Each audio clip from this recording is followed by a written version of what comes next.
ഇന്ന് നമുക്ക് നല്ലൊരു അടിപൊളി ചിക്കൻ ബിരിയാണി ഉണ്ടാക്കിയാലോ?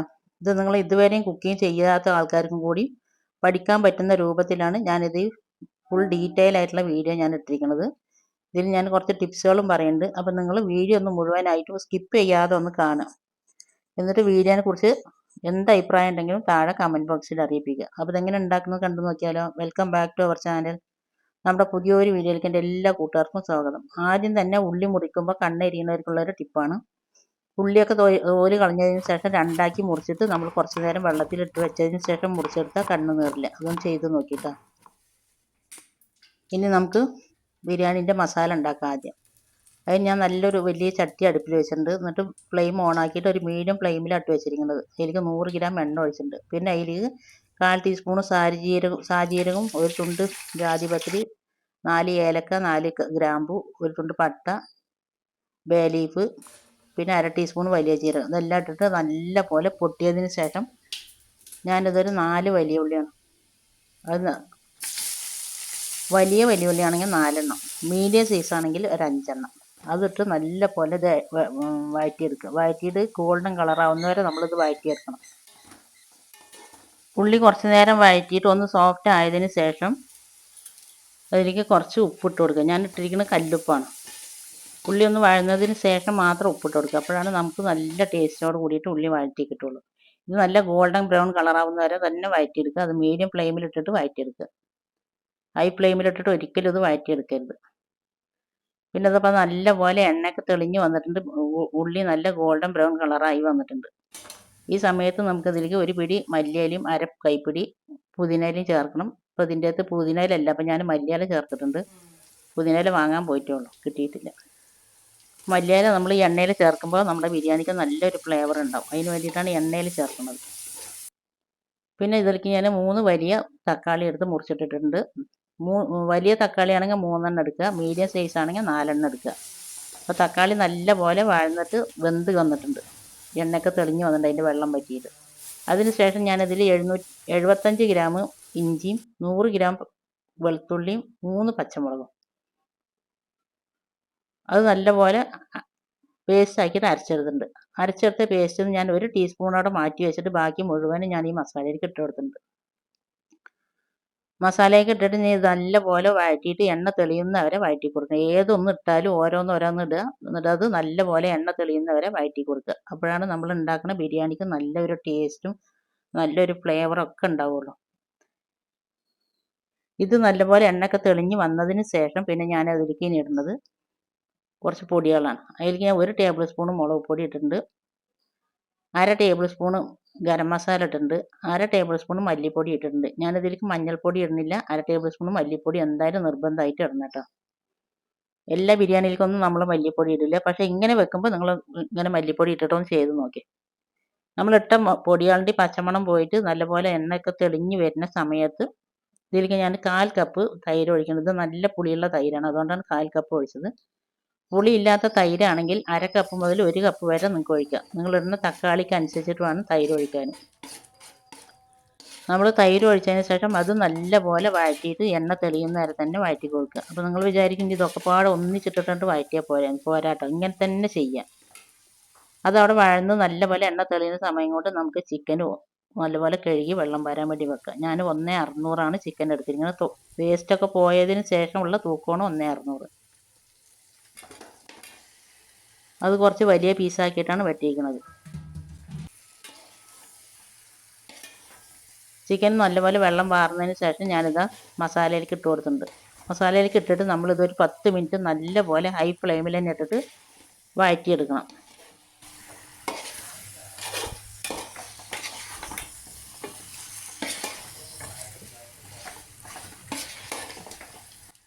റോസ് കളറൊന്ന് മാറിയിട്ട് വെള്ള കളറായി കിട്ടിയിട്ട് തന്നെ നമ്മുടെ ചിക്കന് നല്ലൊരു ടേസ്റ്റും ഉണ്ടാവും. അപ്പോൾ അതുകൊണ്ടാണ് നമ്മളത് 10 മിനിറ്റ് നല്ലപോലെ ഈ മസാലയിലൊന്ന് വഴറ്റിയെടുക്കണം. അപ്പോൾ മസാല നല്ലപോലെ ചിക്കനിലേക്ക് പിടിക്കുകയും ചെയ്യും.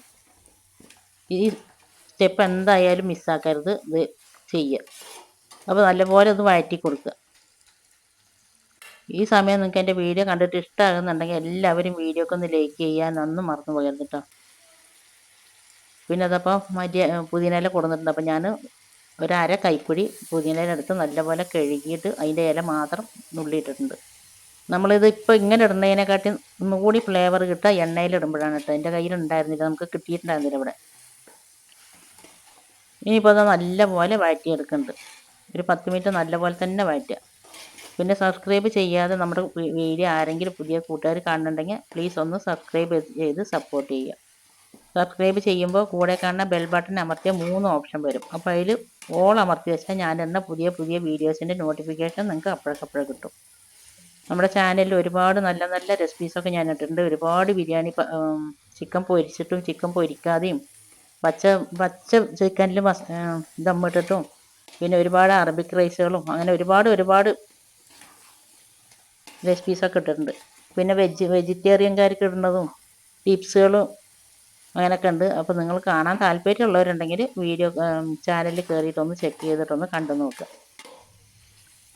പിന്നെ പെരുന്നാളായിട്ട് ഞാൻ 2 വീഡിയോ ഇട്ടിട്ടുണ്ടായിരുന്നു കേട്ടോ ബിരിയാണീൻ്റെ. അത് ഒരുപാട് പേര് കണ്ടിട്ട് നല്ല സപ്പോർട്ട് തന്നിട്ടുണ്ടായിരുന്നു. പിന്നെ ഒരുപാട് നന്ദിയുണ്ട്. അപ്പോൾ 10 മിനിറ്റ് ഞാൻ ചിക്കൻ നല്ല പോലെ വഴറ്റിയതിന് ശേഷം, ഇത്ര നേരം നമ്മൾ ഹൈ ഫ്ലെയിമിൽ ഇട്ടിട്ടാണ് വഴറ്റിയത്. ഇപ്പോൾ നല്ലപോലെ 10 മിനിറ്റ് കഴിഞ്ഞതിന് ശേഷം അത് തിളക്ക് വന്നിട്ടുണ്ട്. അതിന് ശേഷം ഞാനത് ലോ ഫ്ലെയിമിലിട്ടിട്ട് ഇനി ഇത് ചിക്കനൊന്ന് നമുക്ക് വേവിച്ചെടുക്കണം. ചിക്കൻ അവിടെ കടന്ന് വേകുന്ന സമയം കൊണ്ട് നമുക്ക് അതിലേക്കുള്ള അരി ഒന്ന് കഴുകിയിട്ട് വെള്ളത്തിലിട്ട് വെക്കാം. ഞാൻ 3 കപ്പ് ജീരകശാല അരിയാണ് എടുത്തിരിക്കുന്നത്. 750 ഗ്രാമാണ്, 3/4 കിലോ. ഇത് 2-3 പ്രാവശ്യം കഴുകിയിട്ട് നല്ല വെള്ളം ഒഴിച്ചിട്ട് അരമണിക്കൂറൊന്ന് കുതിരാൻ വേണ്ടി മാറ്റി വെക്കണം. അരി കഴുകിയിട്ടുള്ള സമയം കൊണ്ട് വന്ന് നോക്കിയപ്പോൾ ഇതാ നമ്മൾ ചിക്കനൊക്കെ നല്ലപോലെ വെള്ളം ഇറങ്ങിയിട്ട് നല്ലപോലെ മസാലയൊക്കെ ആയിട്ടുണ്ട്. ഇനി ഈ വെള്ളത്തിൽ കടന്നിട്ട് വേണം നമുക്ക് ചിക്കൻ വേവിച്ചെടുക്കാം. ഈ വെള്ളത്തിൽ തന്നെ കടന്നിട്ട് ചിക്കൻ വെന്ത് കിട്ടുമ്പോൾ നമ്മുടെ ബിരിയാണിക്ക് നല്ല ടേസ്റ്റ് ഉണ്ടാവും കേട്ടോ. ഇതൊക്കെ ഓരോരോ ടിപ്സുകളൊക്കെ തന്നെയാണ്. നിങ്ങൾ ഇതൊക്കെ ഒന്ന് നോട്ട് ചെയ്ത് വെക്കുക. നമ്മൾ പെട്ടെന്ന് ഹൈ ഫ്ലെയിമിൽ ഇട്ടിട്ട് ചിക്കൻ വേവിച്ചിട്ടുണ്ടെങ്കിൽ അതിൻ്റെ വെള്ളമൊക്കെ ഒന്ന് വറ്റിപ്പോകും. ചിക്കന് പിന്നെ ഒരുപാട് വേവില്ല. പിന്നെ നമ്മൾ വെള്ളം ഒഴിച്ച് കൊടുത്തിട്ട് വേണ്ടി വരും വേവിക്കാൻ. അപ്പോൾ ഇതേപോലെ ഈ വെള്ളത്തിൽ കടന്നിട്ട് വെന്ത് കിട്ടുമ്പോൾ ചിക്കനൊക്കെ നല്ല സോഫ്റ്റായി കിട്ടും, നല്ല ടേസ്റ്റും ഉണ്ടാവും. അപ്പോൾ നമുക്ക് ബിരിയാണി കഴിക്കാനും നല്ലൊരു ടേസ്റ്റ് ഉണ്ടാവും. അപ്പോൾ അത് പകുതി വേവായിട്ടുള്ളൂ. അപ്പോൾ ഞാൻ ഒന്നും കൂടി ഇളക്കിയിട്ട് ലോ ഫ്ലെയിമിൽ തന്നെ ഇട്ടിട്ട് അവിടെ മൂടി വെച്ചിട്ടുണ്ട്. ഇനി അത് നല്ലപോലെ കടന്ന് വെന്ത് കിട്ടട്ടെ. ആ സമയം കൊണ്ട് നമുക്ക് ഇതിലേക്ക് കുറച്ച് ഉള്ളിയും അണ്ടിപ്പരിപ്പും മുന്തിരിയൊക്കെ വറുത്തെടുക്കണം. ഞാനിത് 3 അടുപ്പിലും പാടെ ഉണ്ടോ ഓരോന്ന് ചെയ്യുന്നത്. നിങ്ങൾക്ക് വീഡിയോ കാണാനുള്ള സൗകര്യത്തിന് വേണ്ടിയിട്ട് ഞാനിത് ഓരോന്ന് കാണിച്ചു എന്ന് മാത്രം.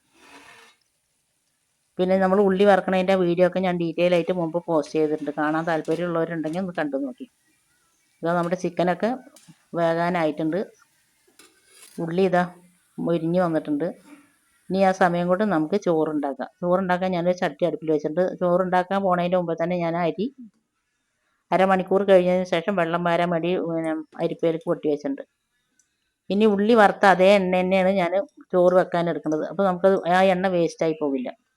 ഉള്ളി അണ്ടിപ്പരിപ്പും മുന്തിരിയൊക്കെ വറുത്ത അതേ എണ്ണ തന്നെ ഞാൻ കുക്കറിൽ ഒഴിച്ചിട്ട് അതിലേക്ക് 1 ടേബിൾ സ്പൂൺ നെയ്യ് ഒഴിച്ചിട്ടുണ്ട്. അത് നല്ലപോലെ ചൂടായതിന് ശേഷം കുറച്ച് സ്പൈസസ് ഇട്ടിട്ടുണ്ട്. 3 കപ്പ് അരിയാണ് എടുത്തിരിക്കുന്നത്. അതുകൊണ്ട് 3 ഏലക്കായി, 3 ഗ്രാമ്പൂ, 1 തുണ്ട് പട്ട, 1/4 ടീസ്പൂൺ സാജീരകം ഇട്ടിട്ട് നല്ലപോലെ പൊട്ടിയതിന് ശേഷം പിന്നെ അതിലേക്ക് നമ്മൾ എടുത്ത് വെച്ചിരുന്ന 1 ടീസ്പൂൺ ഇഞ്ചി വെളുത്തുള്ളി പച്ചമുളകിൻ്റെ പേസ്റ്റ് ഇട്ടിട്ടുണ്ട്. അത് നല്ലപോലെ പൊരിഞ്ഞ് വന്നതിന് ശേഷം ഞാനിതിലേക്ക് അരിക്ക് ആവശ്യമായിട്ടുള്ള വെള്ളം ഒഴിക്കുന്നുണ്ട്. ഞാൻ ഒഴിച്ചിരിക്കുന്നത് ചുടുവെള്ളമാണ്, പച്ചവെള്ളം ഒഴിച്ചാലും മതി. 3 കപ്പ് അരിക്ക് 4.5 കപ്പ് വെള്ളം. 1 കപ്പ് അരിക്ക് 1.5 കപ്പ് വെള്ളം എന്നുള്ള കണക്കിനാണ് ഞാനിത് ഒഴിച്ചിരിക്കുന്നത്. പിന്നെ വെള്ളം ഒഴിച്ചിട്ട് നമ്മൾ അതിലേക്ക് ആവശ്യമായിട്ടുള്ള ഉപ്പ് ഇട്ടിട്ടുണ്ട്. ഉപ്പ് ഇട്ടിട്ട് നല്ലപോലെ ഇളക്കി കൊടുത്തതിന് ശേഷം ഇത് മൂടി വയ്ക്കുക. മൂടി വെച്ചിട്ട് പെട്ടെന്ന് തന്നെ തിളയ്ക്കും. നമ്മൾ തിളച്ച വെള്ളമല്ലേ ഒഴിച്ചിരിക്കണം. വെള്ളം തിളച്ചതിന് ശേഷം തുറന്നിട്ട് നമ്മൾ ഒന്നും കൂടി ഇളക്കിയതിന് ശേഷം അതിലേക്ക് ഞാൻ അരി ഇട്ട് കൊടുക്കുന്നുണ്ട്.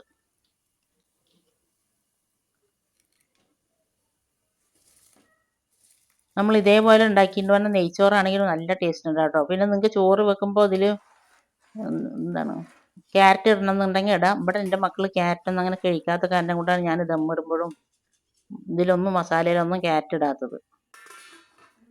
അപ്പോൾ അരി ഇട്ടതിന് ശേഷം നല്ലപോലെ ഇളക്കിയിട്ട് ഞാനിതാ മൂടി വെച്ച് ഒരു 2 മിനിറ്റ് കഴിയുമ്പോഴേക്കും തന്നെ നല്ലപോലെ ഇത് തിളച്ച് വരും. തിളച്ച് വരുന്ന സമയത്ത് ഇപ്പോൾ ഈ തിളക്കുന്ന വരെ നമ്മൾ ഹൈ ഫ്ലെയിമിലാട്ട് വെച്ചിരിക്കുന്നത്. തിളക്കുന്ന സമയത്ത് ഇതൊന്ന് തുറന്നിട്ട് നല്ലപോലെ ഒന്ന് ഇളക്കി കൊടുക്കുക. ഇളക്കി കൊടുത്തതിന് ശേഷം ഒന്നുകൂടി മൂടി വെക്കുക. ഇനി ആവി പോകാത്ത പോലത്തെ ഒരു പാത്രം കൊണ്ട് മൂടി വെക്കുക. തട്ടും കൊണ്ട് മൂടി വെച്ചതിന് ശേഷം ഏറ്റവും ലോ ഫ്ലെയിമിലിട്ടിട്ട് ഇത് ഒരു 5-6 മിനിറ്റ് ആകുമ്പോഴേക്കും തന്നെ നല്ലപോലെ ചോറ് വെന്ത് കിട്ടും.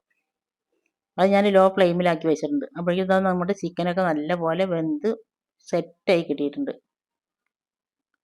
ഇനി ഇതിലേക്ക് പൊരിച്ച് വെച്ച ഉള്ളിയിൽ നിന്ന് ഞാനൊരു 2 പിടി ഉള്ളി എടുത്ത് അതിലേക്ക് പൊടിച്ചിടുന്നുണ്ട്. ഇനി ഈ ഉള്ളി പൊരിച്ച ഉള്ളിയും കൂടി ഇടുമ്പോൾ നല്ലൊരു ടേസ്റ്റാണ് കേട്ടോ. നല്ലൊരു ടേസ്റ്റ് എന്ന് പറഞ്ഞാലും വരാം, നല്ല ടേസ്റ്റാണ്. നിങ്ങൾ ഇതേപോലെ ഒന്ന് ചെയ്ത് നോക്കി. പിന്നെ അതിലേക്ക് ഞാൻ കുറച്ച് നെയ്യ് ഒഴിക്കുന്നുണ്ട്. നെയ്യ് ഒഴിച്ചതിന് ശേഷം നല്ലപോലെ ഇത് ഇളക്കി കൊടുക്കണം. ഇളക്കി കൊടുത്തതിന് ശേഷം ഞാനിത് ഫ്ലെയിം ഓഫാക്കണില്ല. ഫ്ലെയിം ഓഫാക്കാണ്ട് തന്നെ അങ്ങനെ തന്നെ ലോ ഫ്ലെയിമിൽ ഇട്ട് വെക്കുകയാണ്. നമ്മളിത് ദം ഇടുമ്പോൾ ചോറും മസാലയും ഒരേ ചൂട് വേണം. അപ്പോൾ അതുകൊണ്ട് ഞാനിത് ഫ്ലെയിം ഓഫാക്കാണ്ട് അങ്ങനെ തന്നെ ഇട്ട് വെച്ചിരിക്കും. അങ്ങനെ തന്നെ ലോ ഫ്ലെയിമിൽ ഇട്ട് വെക്കുകയാണ്.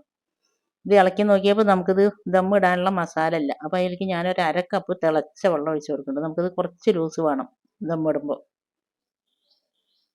നിങ്ങൾ മസാലയിൽ ലൂസ് ഉണ്ടെങ്കിൽ നിങ്ങൾ വെള്ളം ഒഴിക്കേണ്ട ആവശ്യമില്ല. ഇതേപോലെ ടൈറ്റ് ആയിട്ടാണ് കട്ടിയിലാണ് ഉള്ളത് എന്നുണ്ടെങ്കിൽ കുറച്ച് വെള്ളം ഒഴിച്ചിട്ടൊന്ന് മസാല ലൂസാക്കി എടുക്കുക. പിന്നെ നമ്മൾ ഉള്ളി നല്ലപോലെ ഗോൾഡൻ ബ്രൗൺ കളറാവുന്നവരെ എന്തിനാണ് വഴറ്റുന്നതെന്ന് പറഞ്ഞാൽ അത് അങ്ങനെ വഴറ്റിയിട്ടുണ്ടെങ്കിൽ നമ്മുടെ ബിരിയാണി ഒരിക്കലും വലഞ്ഞ് ഒട്ടിപ്പോകില്ല. എത്ര നേരം കഴിഞ്ഞാലും നമ്മുടെ ബിരിയാണി നല്ല ടേസ്റ്റോട് കൂടി തന്നെ ഉണ്ടാവും. ചിലപ്പോൾ ബിരിയാണികളൊക്കെ വലഞ്ഞിങ്ങനെ നൂല് വരുന്ന പോലെ ഉണ്ടാവും. അപ്പോൾ അങ്ങനെ വരാതിരിക്കാൻ വേണ്ടിയിട്ടാണ് ഉള്ളി നല്ലപോലെ വഴറ്റിയെടുക്കുന്നത്. ഉള്ളി വഴന്നാൽ നമ്മുടെ ബിരിയാണി ഒരിക്കലും കേട് വരില്ല. പിന്നെ അത് വെള്ളം ഒഴിച്ചിട്ട് ഞാനവിടെ ലോ ഫ്ലെയിമിൽ ഇട്ട് വെച്ചിട്ടുണ്ട്. അതിന് ശേഷം തന്നെ നമ്മുടെ ചോറൊക്കെ ഒന്ന് 1/4 വേവായിട്ടുണ്ട്. ഇനി ഇതൊന്നും കൂടി ഞാൻ ഇളക്കിയിട്ട് ഒരു 2 മിനിറ്റും കൂടി ഞാനവിടെ മൂടി വയ്ക്കുന്നുണ്ട്. നിങ്ങൾക്ക് ഈ റെസിപ്പി ഇഷ്ടമായി വേണം നിങ്ങളുടെ ഫ്രണ്ട്സ് ആൻഡ് ഫാമിലി ഗ്രൂപ്പിലേക്ക് ഒന്ന് ഷെയർ ചെയ്ത് കൊടുക്കണം കേട്ടോ. പിന്നെ നിങ്ങൾക്ക് ഇതൊന്ന് ഇതേപോലെ ഒന്ന് ഉണ്ടാക്കി നോക്കിയിട്ട് നിങ്ങൾ ഇതിൻ്റെ ഫീഡ്ബാക്ക് അറിയിപ്പിക്കുകയും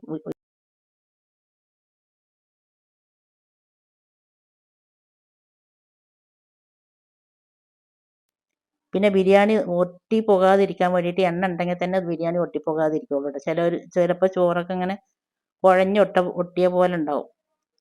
അപ്പോൾ അതങ്ങനെ ഒട്ടിപ്പോകാതിരിക്കാൻ വേണ്ടിയിട്ടാണ് നമ്മൾ എണ്ണ ആയാലും നെയ്യ് ആയാലും ഒഴിക്കുന്നത്. നിങ്ങൾക്ക് ഒഴിക്കാൻ താല്പര്യം ഇല്ലെങ്കിൽ ഒഴിക്കാണ്ടിരുന്നാൽ മതി. അപ്പോൾ ചോറൊന്ന് കുഴഞ്ഞ പോലെ ഉണ്ടാവുമെന്ന് മാത്രമേ ഉള്ളൂ. അപ്പോൾ ചോറ് ഇതാ 2 മിനിറ്റ് കഴിഞ്ഞിട്ട് ഞാൻ ഓഫാക്കിയിട്ടുണ്ട്. ഇനി നമുക്ക് ദമ്മിടാം. പെട്ടെന്ന് തന്നെ ദമ്മിടണം കേട്ടോ. ഇത് ചൂടാറി പോകരുത്. അപ്പം മേൽഭാഗത്തെ ചോറ് എടുത്തിട്ട് അതേപോലെ മറിച്ചിട്ടിടുക. അഥവാ ഏതെങ്കിലും ഒരു അരി വേകാത്തതുണ്ടെങ്കിൽ ഇത് ചോറ് നല്ലപോലെ വെന്തിട്ടുണ്ട്. അഥവാ വേകാത്തതുണ്ടെങ്കിൽ വെന്ത് കിട്ടാൻ വേണ്ടിയിട്ടാണ് ഇങ്ങനെ ചെയ്യുന്നത്. എന്നിട്ട് ഞാനിതാ പകുതി ചോറ് മുഴുവനായിട്ടും അടിയിൽ ഫസ്റ്റത്തെ ലെയറായിട്ട് ഇടുന്നുണ്ട്. നിങ്ങൾക്ക് ഈ സമയത്ത് ഇതിലേക്ക് കുറച്ച് പൈനാപ്പിളോ അല്ലെങ്കിൽ ക്യാരറ്റോ ഒക്കെ ഇട്ട് കൊടുക്കാം കേട്ടോ. ഫസ്റ്റത്തെ ലെയറിൽ. പിന്നെ ഗരം മസാല ഇട്ട് കൊടുക്കുക. എന്ത് വേണമെങ്കിലും ഇട്ട് കൊടുക്കാം. നിങ്ങൾക്ക് ഇഷ്ടമുണ്ടെങ്കിൽ ഇട്ട് കൊടുക്കുക. ഇവിടെ എൻ്റെ മക്കൾക്ക് അത് ഇഷ്ടമല്ല, അതുകൊണ്ട് ഞാൻ ഇട്ട് കൊടുക്കണില്ല എന്ന് മാത്രം. അത് എല്ലാ വീഡിയോയും ഞാൻ പറയുന്നുണ്ട്. എന്നാലും വീഡിയോൻ്റെ അടിയിൽ വന്നിട്ട് ഇങ്ങനെ ഓരോന്ന് ചോദിക്കണം. ക്യാരറ്റ് ഇടില്ലേ, പൈനാപ്പിൾ ഇടില്ലേ എന്നൊക്കെ. അപ്പോൾ ഇത് കാരണം കൊണ്ടാണ് ഞാൻ ഇടാത്തത്. പിന്നെ ഫസ്റ്റത്തെ ലെയറിൽ നമ്മളിട്ട് അതിൽ അണ്ടിപ്പരിപ്പും മുന്തിരിയും വറുത്ത ഉള്ളിയും മല്ലിയിലയും പുതിനയിലൊക്കെ ഇട്ടിട്ടുണ്ട്. അതിന് ശേഷം നമ്മൾ ഉണ്ടാക്കി വെച്ച ചിക്കന് ചോറിൻ്റെ എല്ലാ ഭാഗത്തും ആകും പോലെ ഇടുക. മസാല നമ്മൾ എവിടെ നിന്ന് വിളമ്പുകയാണെങ്കിൽ നമുക്ക് ആ ചോറിൽ മസാല കിട്ടണം. അതിന് വേണ്ടിയിട്ടാണ് ഇങ്ങനെ നിരത്തി ഇടുന്നത്. പിന്നെ ബാക്കിയുള്ള ചോറും കൂടി അതിൻ്റെ മസാലേൻ്റെ മേൽഭാഗത്ത് ഇടുന്നുണ്ട്. പിന്നെ ഞാൻ അതിലേക്ക് കളറൊന്നും ഒഴിക്കണില്ല. നിങ്ങൾക്ക് കളർ ഇഷ്ടമുണ്ടെങ്കിൽ ഒഴിക്കാം. ഞാൻ കുട്ടികൾക്കൊക്കെ കൊടുക്കണ കാരണം കൊണ്ട് ഞാൻ ഒരു ഫുഡിലും കളർ ഒഴിക്കലില്ല. നിങ്ങൾക്ക് എൻ്റെ ഏത് ഫുഡ് എടുത്തിട്ട് വേണമെങ്കിൽ നോക്കിയാലും അറിയാം, ഞാൻ ഒന്നിലും ഒരു കളറും ഞാൻ ഒഴിക്കലില്ല. പിന്നെ രണ്ടാം പ്രാവശ്യം നമ്മൾ ബാക്കിയുള്ള ചോറും കൂടി അതിൻ്റെ മേലിട്ടതിന് ശേഷം ആദ്യം ചെയ്ത പോലെ തന്നെ മല്ലിയിലയും പുതിനയിലയും ഉള്ളി വറുത്തതും അണ്ടിപ്പരിപ്പും മുന്തിരിയും ഒക്കെ ഇട്ട് പിന്നെ ഇതിലേക്ക് ഞാൻ കുറച്ച് നെയ്യ് ഒഴിക്കുന്നുണ്ട്. നെയ്യ് ഒഴിച്ച വീഡിയോ എൻ്റെ അടുത്ത് നിന്ന് മിസ്സായി. അപ്പോൾ ഞാനത് മറക്കാതിരിക്കാൻ വേണ്ടിയിട്ടാണ് കേട്ടോ കുപ്പി ഒന്ന് കാണിച്ചത്. ഞാൻ മേൽഭാഗത്ത് മാത്രമാണ് 1 ടേബിൾ സ്പൂൺ നെയ്യ് ഒഴിച്ചിട്ടുള്ളൂ. പിന്നെ അതിലേക്ക് ഞാൻ 1/4 കപ്പ് പാലെടുത്തിട്ട് കുറച്ച് മഞ്ഞൾപ്പൊടി എടുത്ത് നല്ലപോലെ കലക്കിയതിന് ശേഷം മേൽഭാഗത്ത് അവിടെ ഇവിടെയൊക്കെ ആയിട്ടൊന്ന് ഒഴിച്ചു കൊടുക്കുന്നുണ്ട്. അപ്പോൾ നമ്മുടെ ചോറ് ആകുമ്പോൾ ഒരു കളർഫുള്ളായി കിട്ടാൻ വേണ്ടിയിട്ടാണ്. മഞ്ഞൾപ്പൊടിക്ക് പകരം നിങ്ങൾക്ക് വേണമെങ്കിൽ കളർ ഉപയോഗിക്കാം. അങ്ങനെ അതും ഒഴിച്ചതിന് ശേഷം നല്ല ടൈറ്റ് ആയിട്ടുള്ള ഒരു മൂടിയും കൊണ്ട് മൂടിയിട്ട് മേൽഭാഗത്ത് ഒരു കനവും വയ്ക്കുക. അപ്പോൾ നമ്മുടെ ഇതിൻ്റെ എയർ പുറത്ത് പോകാതിരിക്കാൻ വേണ്ടിയിട്ടാണ്. എന്നിട്ട് ഏറ്റവും ലോ ഫ്ലെയിമിൽ ഒരു 15 മിനിറ്റ് ദമ്മാക്കി വെക്കുന്നുണ്ട്. അവിടെ ദമ്മ് ഇരിക്കുന്ന സമയം കൊണ്ട് ഞാൻ ഇതിലേക്ക് ഒരു തൈര് ചട്നി ഉണ്ടാക്കിയിട്ടുണ്ട്. ഇതിലേക്ക് നിങ്ങൾക്ക് ക്യാരറ്റോ എന്താ പറയുക കുക്കുംബറോ ഒക്കെ ഇടാം. അതൊക്കെ അവനവൻ്റെ ഇഷ്ടം പോലെയാണ് എന്തുണ്ടാക്കുന്നതും. അപ്പോൾ അതൊരു 15 മിനിറ്റ് കഴിഞ്ഞതിന് ശേഷം ഞാനിതാ ഫ്ലെയിം ഓഫാക്കി. ഓഫാക്കിയതിന് ശേഷം ഇനി ഒരു 10, 15, 20 മിനിറ്റൊക്കെ നിങ്ങൾക്ക് സമയം ഉണ്ടെങ്കിൽ ഒരു അരമണിക്കൂർ വെക്കുക, ഇല്ലെങ്കിൽ ഒരു 15, 20 മിനിറ്റെങ്കിലും വെക്കുക. വെച്ചതിന് ശേഷം മാത്രം തുറന്നിട്ട് വിളമ്പുക. അപ്പോഴാണ് നമ്മുടെ ബിരിയാണി നല്ലപോലെ സെറ്റായി കിട്ടുള്ളൂ. പെട്ടെന്ന് വിളമ്പിയിട്ടുണ്ടെങ്കിൽ അതിൻ്റെ ഫ്ലേവർ മുഴുവനായിട്ട് നമ്മുടെ ചോറിലേക്ക് എത്തിയിട്ടുണ്ടാവില്ല. അപ്പോൾ അതുകൊണ്ട് ഫ്ലെയിം ഓഫാക്കി വിടുമ്പോൾ തന്നെ ചോറ് വിളമ്പരുത്. ഇതിപ്പോൾ ഞാനൊരു 15 മിനിറ്റ് കഴിഞ്ഞതിന് ശേഷം തുറന്നിട്ടുണ്ട്. തുറക്കുമ്പോൾ എൻ്റെ പൊന്നോ എന്തോ ഒരു മണമാണ് അറിയാം. ഞാനിതിൽ എക്സ്ട്രാ ഗരം മസാല ഒന്നും ഇട്ടിട്ടില്ല, എന്നാലും നല്ല അടിപൊളി മണമാണ്. എന്നിട്ട് ഇത് ഒരുപാട് കുത്തി ഇളക്കുക. നമ്മുടെ ഈ ചോറ് മാത്രം കഴിക്കാൻ തന്നെ നല്ല ടേസ്റ്റാണ് കേട്ടോ. പിന്നെ ഈ മസാലയും പാടെ കൂട്ടി കഴിക്കുമ്പോൾ അതിനേക്കാട്ടിലും ടേസ്റ്റാണ്. എൻ്റെ വീഡിയോ കണ്ട് എന്നെ സപ്പോർട്ട് ചെയ്ത് എൻ്റെ എല്ലാ കൂട്ടുകാരനെ കണ്ടും ഒരുപാട് നന്ദിയുണ്ട്. ഇൻഷാ അള്ളാഹ് ഇനി അടുത്ത നല്ലൊരു വീഡിയോ ആയിട്ട് വരുന്നവരെ അസ്സലാമു അലൈക്കും ബൈ. ഇതിപ്പോൾ നിങ്ങൾക്ക് കാണുമ്പോൾ തന്നെ അറിയില്ലേ ചോറും ചിക്കനും ഒക്കെ പാടായിട്ട്. കുത്തി ഇളക്കി വിളമ്പാണ്ട് ഇതേപോലെ വിളമ്പുക. അപ്പോഴാണ് നമ്മുടെ ചോറ് കാണുമ്പോഴും നല്ലൊരു ചന്തം ഉണ്ടാവും, കഴിക്കാനും നല്ലൊരു ടേസ്റ്റ് ഉണ്ടാവും. ടേബിളിലൊക്കെ വിളമ്പി ഇങ്ങനെ കൊണ്ടുപോയി വെച്ച് കാണുമ്പോൾ തന്നെ നല്ലൊരു ഭംഗിയുണ്ടാവും. ഇതേപോലെ നിങ്ങളൊന്ന് ഉണ്ടാക്കി നോക്കിയിട്ടുണ്ടെങ്കിൽ അതിൻ്റെ ഫീഡ്ബാക്ക് എന്തായാലും താഴെ കമൻറ്റ് ബോക്സിൽ അറിയിപ്പിക്കുക. ഇനി നല്ലൊരു കിടുക്കാച്ചി വീഡിയോ ആയിട്ട് അടുത്ത ഉടനെ തന്നെ വരാം ഇൻഷാ അള്ളാഹ്. ഈ വീഡിയോ നിങ്ങൾക്ക് എല്ലാവർക്കും ഇഷ്ടമായിട്ടുണ്ടാവും എന്ന് വിചാരിക്കുന്നു. അപ്പോൾ ഓക്കെ, താങ്ക് യു, ബൈ.